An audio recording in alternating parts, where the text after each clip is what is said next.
Hello, Eddie.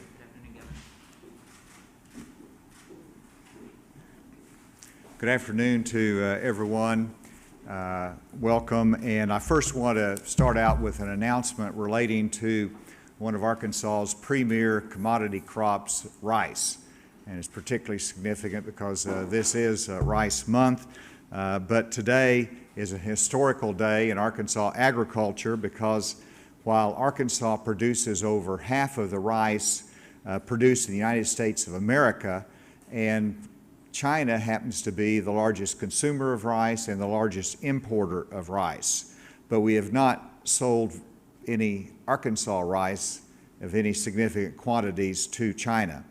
I want to recognize Secretary of Agriculture Wes Ward that's with me today, but also Ralston Family Farms, owned by Tim Ralston and Robin Ralston, is with me today because the announcement is that the Ralston Family Farms are the first United States producers to sell long grain rice to China and the first in the southern region of the United States.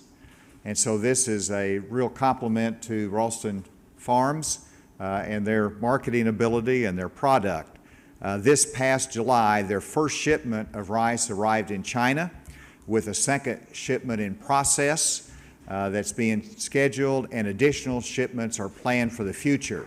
There's a good marketing plan in China for this, and it's a great opportunity for our country and for Arkansas when the United States Department of Agriculture estimates that U.S. rice exports to China could reach almost 1/5 of the U.S. rice crop in the future. Great opportunity for us. We're excited for this new chapter in Arkansas agriculture and what it means for our producers. Tomorrow I'll be with the Ralstons on their farm taking a tour. Wes, are you going to be there? Yes, sir.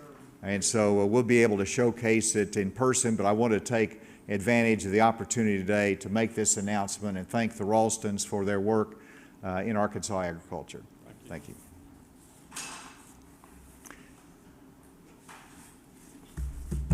And now let me go on to our daily report, and I will add that this happens to be the 200th presser since the pandemic began. So if you like anniversaries, I want to thank the news participants here that have endured 200 of these. Andy, you might be the 200 man. But let me start off with making some comments about vaccines and the announcement of President Biden in terms of a vaccine mandate. There's been a significant debate about this. I wanted to make sure that my position was clear, and so I want to articulate some particular points. I believe there's a graphic up there that outlines this as well. But first, I support the authority of the states to require vaccines in the educational environment and in other environments based upon the needs of the state. So just because you're opposed to a federal vaccine mandate does not mean that you're opposed to all mandates. Secondly, I support the freedom of businesses to mandate vaccines in the workplace. And just as importantly, that this freedom should not be prohibited by the state. Businesses have that freedom. Thirdly, I recognize the authority of the federal government to require vaccines of military and federal employees. He's the commander-in-chief. It's the military. They have that prerogative. He leads the executive branch of government. But I do not support the strategy of a broad federal mandate for businesses with over 100 employees that requires the employer to have all employees vaccinated. This is not consistent with historical use of federal authority in public health matters. In many instances, people talk about General Washington that required all of his troops to have the smallpox vaccine. This is not something I disagree with. This is a targeted use of federal authority that can utilize that for the armed forces. That's the prerogative of the commander-in-chief. But whenever you look at the broad-based use, it has never been done historically or used by federal authorities to mandate small businesses in this public health matter. And so it is counterproductive and, in my judgment, will increase vaccine hesitancy. I should emphasize that I continue to advocate for everyone that is eligible to be vaccinated. That is the message, and this debate on mandates is a side attraction that withdraws really from the greater voice that we've had in encouraging vaccinations, going to 16 cities and communities in Arkansas, promoting it, having trusted advisors there to make the case and answer questions of those that might have hesitancy. Our objective is all the same, and that is to get people vaccinated. I believe the strategy is best as the way that I outlined it. And now let me go to the case report for today, and we're going to do it a little bit different because we're breaking it down, so maybe it's a little bit easier to digest. The new cases over the last 24 hours, 1,544, which for a Tuesday is a good number, better number than what we've seen in the past coming off of a long weekend. The total active cases has been reduced by 700. The deaths are at 36, which is way too high. It's a tragedy. It's a sad thing whenever we see that many Arkansans that succumb and pass away as a result of COVID-19, particularly whenever we have vaccinations that reduce the risk of hospitalizations and death. I do want to emphasize, if you go back to the other slide, emphasize that this does not mean in the last 24 hours that there's been 36 deaths, and many people confuse that point. For example, these numbers here of 36 deaths, 2 of those occurred in June, 7 of those occurred in July, 2 of them occurred in August, and 25 of them occurred in September, and we're in the 14th day. And the delay in reporting is always the case with death certificates, whether it's COVID-related or otherwise. And then if we go to the next one, this is the vaccinations. We've had 9,330 on the right column that have been vaccinated, that's doses received. Given out is 6,771 doses, and we continue to make progress with adding to those that are fully immunized, which was noted today has gone over 50% of our adult population, and we continue to increase that. Next, you'll see the hospital data that we have 16 fewer in the hospital and 5 fewer on ventilators. And while we're on that, I did want to emphasize in our hospital bed capacity that right now we have 33 ICU beds that are available. And of those, we know that 14 at least are COVID ICU beds. So that is good news that the margin has increased some, and we have that capacity that we didn't have before. In terms of pediatric ICUs, we have 6 available, which is an increase from previous reporting. And then if you go to our testing, you see that we have our PCR and testing numbers that continue to be in the mid-level. But I want to make a point and remind everyone that this is not the most relevant statistic to me as it used to be. And that is because we have robust home testing now.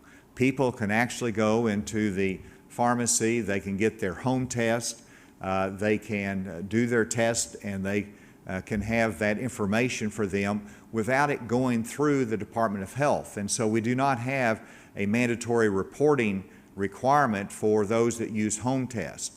And so there could be thousands of home tests that are being done that we're not aware of, the negatives and the positives. This is still relevant, particularly in the positivity rate. It shows us the direction that we're going, but everybody needs to understand we're in a new arena with the home test that will continue to increase. And then this is, the next couple slides tell an important story for everyone, monoclonal antibody update. And so we're starting out in June of 21, and you can see the units of Regeneron that's used to fight the Delta wave, the monoclonal antibody. Started out at 14 units, and it's gradually increased to where in September we're using 2,630 units. This is a fairly significant increase in this monoclonal antibody treatment, which is good news, is something that Dr. Romero has pushed out consistently.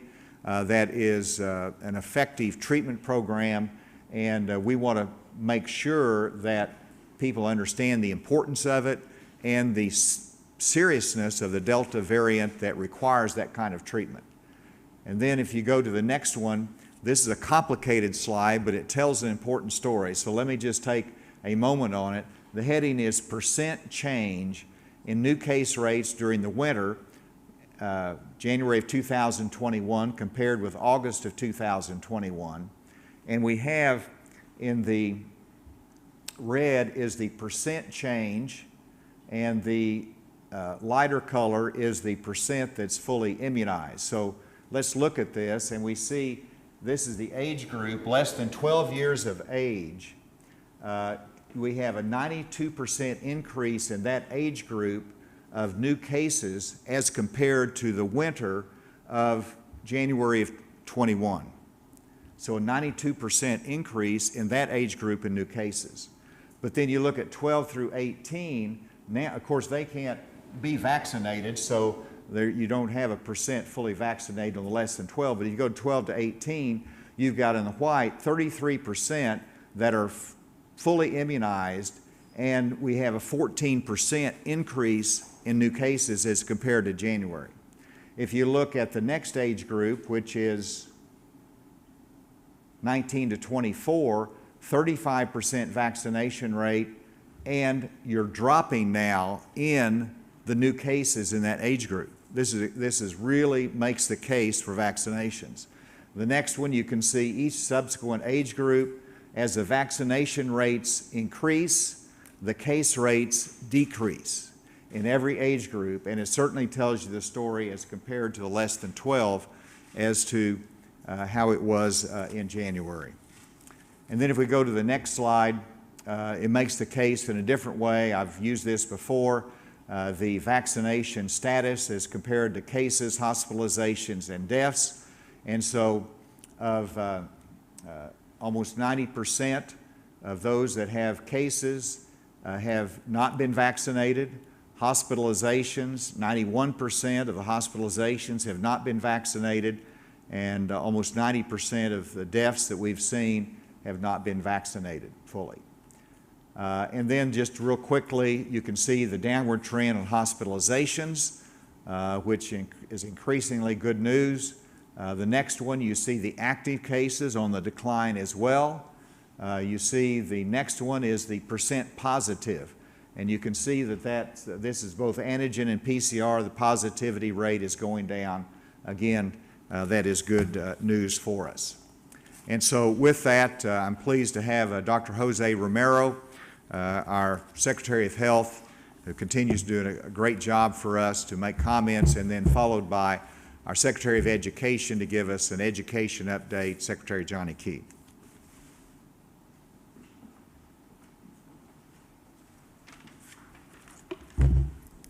Thank you, Governor. So my comments today will be limited to the vaccination of children, comments on the monoclonal antibody. So we continue to make progress with regard to immunizations in the 12 to 18-year-old group. At this time, we have 47% of the population in that group that have received one dose, and we are at 34.7% that have received fully vaccinated. Now, as you can see from the governor's slides earlier today, you can really see that there's a difference in those individuals that are receiving the vaccine, in particular for children. So it is very important that these children continue to receive vaccine, and we try to immunize that entire population. It also points out the importance of the mask in school. I mean, for the younger individuals, for those individuals under 12 years of age, we have no vaccine at this time. So it's very important that masks be used in school in order to limit the spread. These have been shown to be effective in preventing infections and in limiting the spread of the virus within a closed setting. And, you know, I can tell you from personal experience, they work. They clearly work. With regard to the use of monoclonal antibodies, we continue to have an adequate supply here in the state. The allocation system has changed a little bit, but we continue to have enough monoclonal antibodies for the treatment of individuals. Again, this is a proven therapy for the prevention of hospitalization in individuals. I've mentioned this before, I'll mention it again. These have shown a 70 to 85% reduction in hospitalizations for individuals that have received them. If you are in a high-risk situation and in a proper age, then you should receive these if you are infected with COVID. And lastly, I want to stress the importance of maintaining our vigilance for COVID, for getting tested when appropriate. The governor has pointed out that we now have home tests available. These can be used and are available from a number of sources at cost and should be part of our evaluation for individuals that are exposed to COVID at home. So thank you very much for your time, and I will turn it back over to the governor.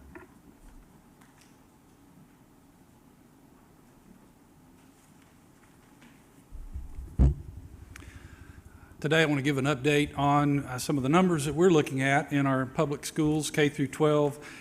So far this week, we've had 3 districts that have reported modifications to their on-site instruction. And in all cases, they were very isolated. Hope School District has shifted for their K-8 to virtual learning for the rest of the week. For Pulaski County, Lawson Elementary Pre-K has closed for a couple of days, and then Lisa Academy has had 1 elementary school. So all in all, we continue to have a relatively successful school year. Part of that is because of the local decisions that are being made. The local school leaders, superintendents, local boards are making good decisions regarding all of the multiple layers of mitigation strategies that we have recommended. That is being borne out in the reports coming from the health department. For the last week, we are seeing over 1,300 fewer cases from last Monday to this Monday. These are active cases in our public K-12 schools. So our strategies are working. I know many districts are at that point where they made decisions and said they were going to come back in 30 days and revisit those decisions. And my message to those superintendents and to those school boards are, let's keep doing what you've been doing. It is working. And if you keep doing what you're doing with the work on getting more students and staff vaccinated when they become eligible, with the masking strategies, with the HVAC strategies, all of those things, layer upon layer of protection to make sure that we are going to have a successful school year this year. Keep in mind, we have had Friday night football. We have had volleyball games. We've had a number of settings in which we are continuing the activities, we're continuing the learning, and we want to keep that going. So let's keep these numbers in mind as we move forward, and let's keep doing that right work.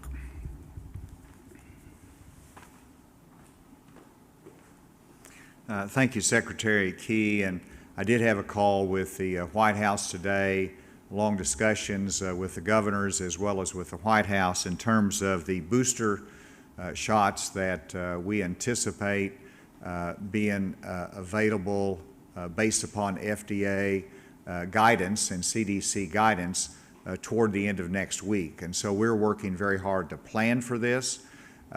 We expect that to be rolled out. We'll have to wait and see what the guidance is on it. But the White House is assuring us that that should be coming toward the end of next week. With that, be happy to turn it open to any questions. You said that you support the authority of states to require vaccinations for state employees and federal government for federal employees. So why wouldn't you support the ability of like local governments, schools to require vaccinations of their employees, which are, you know, right now they're not allowed to do that under the law that was passed? Well, everything is, as I said in my statement, I support the authority of state government to impose those kind of mandates. That's been the traditional role of the states. You could say the same thing for local government, even though I did not articulate that.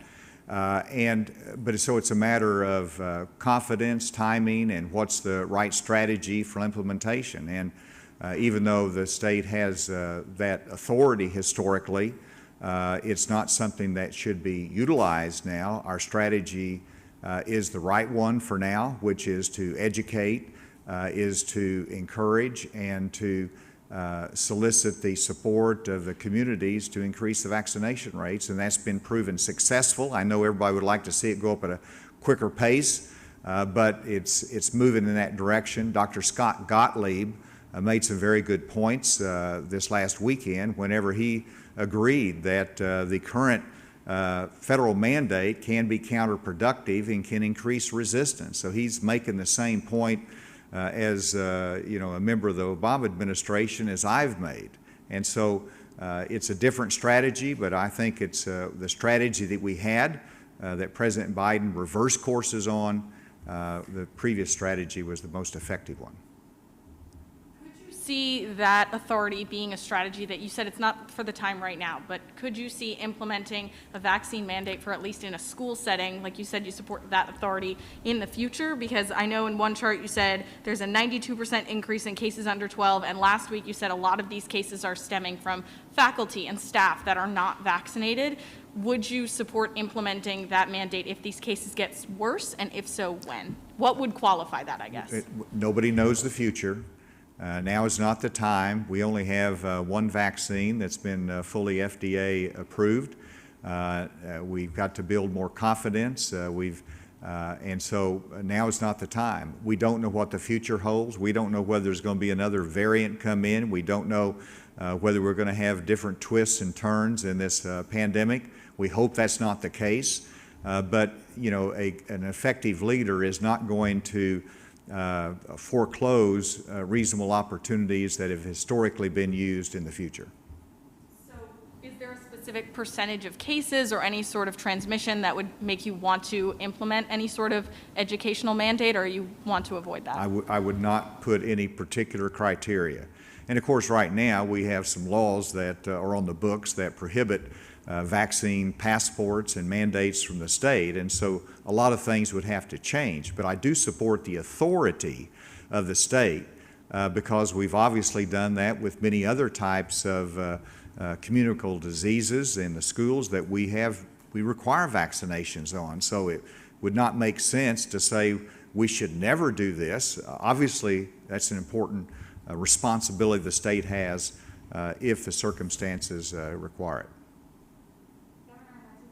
What do you say about the booster shot coming out, especially since you already see vaccine hesitancy when it comes to some people here in the state? And then this also might be a question for Dr. Romero. We've seen some doctors come out and say a booster shot isn't necessary. What message do you have for Arkansans as we see the booster shot come available? I will let Dr. Romero address that, but from the standpoint of what I expect, I think there will be a very large push to get the booster shot. There will be a time sequence. For example, I'll be one of the first in line as soon as my time period makes me eligible, which we expect to be about 8 months after the time you got your first shot. If that's the case, I'll be in line to get it because I want to be as safe as I can. And I think there'll be many in that category over time that you'll see that change, but I expect everybody who got their first dose or their second dose have been fully vaccinated, that they will be more than willing and ready to get the booster shot. Dr. Romero?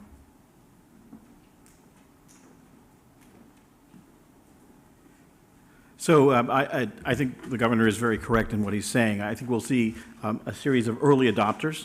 Those individuals that have accepted the vaccine will probably accept the booster dose. There will always be some reluctant groups to receive it. Now, with regard to making statements of whether the booster is indicated or not, the data is being analyzed at this time at the level of the FDA and at the level of the ACIP CDC. That data will take into account those high-risk groups, those individuals by age, and a recommendation will be made. I think that we need to wait for that data in order before we begin to make statements about who should not receive it. When all the data is analyzed, we can make a more informed decision. And that's what I'm waiting for in my decision. Thank you. Is there any questions remotely? Governor, this is Andrew with AP. Wanted to ask you about Biden's vaccine order. Would you support any efforts by the legislature to challenge it in some way, or try to prevent its enforcement, or trying to declare it unconstitutional? I know there's been some discussion, but I haven't really seen specific proposals on that. Do you think the state legislature has a role in doing any of that? Well, I think it's primarily a decision for the courts to make, and I would expect a very organized challenge to it from various attorney generals. I would support that effort, but before you can really be prepared to move forward and know exactly the kind of challenge, you would need to see the rule, the emergency rule that would be adopted by OSHA. Nobody has seen that. You don't know the parameters of it. And so it's really premature at this time to know exactly the right strategy, but I would expect that it be challenged, and the best avenue to challenge that would be in the courts. Governor, this is Samantha Boyd with KNWA. We've seen videos and images of the packed Rose-Rock Stadium this weekend and people storming the field. My question is, what's the concern for potential spread, and when will we know if there's been a significant spread from this event? I'll let Dr. Romero comment after I do on that point as well, because it is a very appropriate question. And first of all, we're worried about a spike from Labor Day. And I thought Labor Day was 2 or 3 weeks ago, but it's not. It's much more recent than that. So we don't know for sure, even from Labor Day, as to whether there'll be a spike from the activities. I'm hopeful that's not the case, and I'm also hopeful that, obviously, with the precautions that were taken, but also you saw the crowd there. Everybody did. By the way, it was a great victory, and I think all of the state was very happy with that victory over Texas. But in terms of the crowd, I just hope that 60–70% of that crowd was vaccinated. I know that there were some masks that were worn. I've seen that, so hopefully people took the right precautions. I know obviously in some cases they didn't, but hopefully the extent of our vaccination program in Arkansas hopefully will carry the day and keep us safe in those type of venues. Dr. Romero, how long do you think it'll be before we know for sure? We are watching the numbers from the past holiday very closely. At this time, we're not seeing a dramatic increase, so we're hopeful that we're going to make it through that holiday without having a large number of cases. With regard to the question about the football game, we would tend to see this about a week after, 5 to 7 days after, we should start to see increasing numbers of cases. Now, remember, as the governor pointed out, there are a lot more home tests being done. It's possible that these individuals will be doing home testing. We still have, unfortunately, things to rely on, and that would be the delayed indicators of infection, which are hospitalizations or deaths, and we hope that those are not going to go up.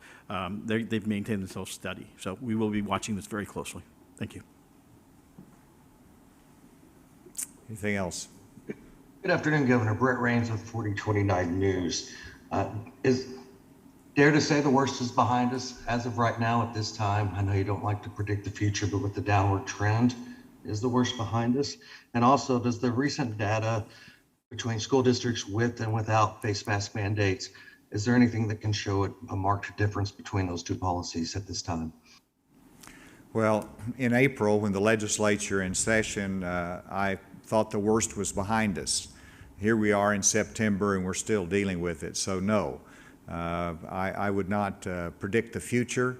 I'm obviously hopeful about the future, and I'm encouraged by the trend in the last week anyway, or last couple of weeks, with very gradual decline of cases, and particularly hospitalizations.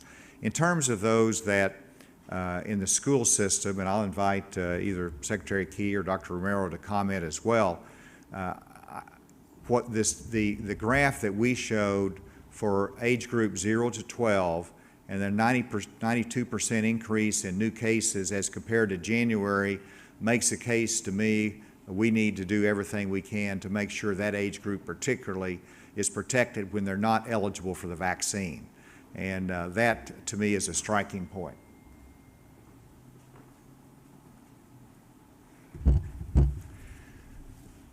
As far as the question of the mask policies in our schools, I mean, last week, Dr. Sema presented a chart that showed within the first 3 weeks there definitely is a difference in those districts that had mask policies versus those that did not. What we are seeing and what is being reported to us from superintendents are those that maybe didn't start the year with a mask policy, but they are seeing the impact of the quarantines and knowing that those students that they were quarantining early in the school year would not have to be quarantined if they were wearing masks. So then they came back and enacted a mask policy. I think the numbers we see today or yesterday that were reported, 1,300 fewer cases, active cases K through 12 versus a week ago. I think those are all indicators that we are doing the right thing by and large across the state.